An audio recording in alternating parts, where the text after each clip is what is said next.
धम्मपद सुखवग्गो पद 1 सुसुखं वत जीवाम वेरिनेसु अवेरिनो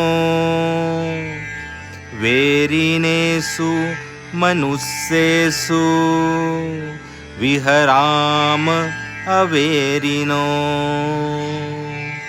म्हणजे वैऱ्यांमध्ये अवैरी राहून आपण सुखाने जगतो.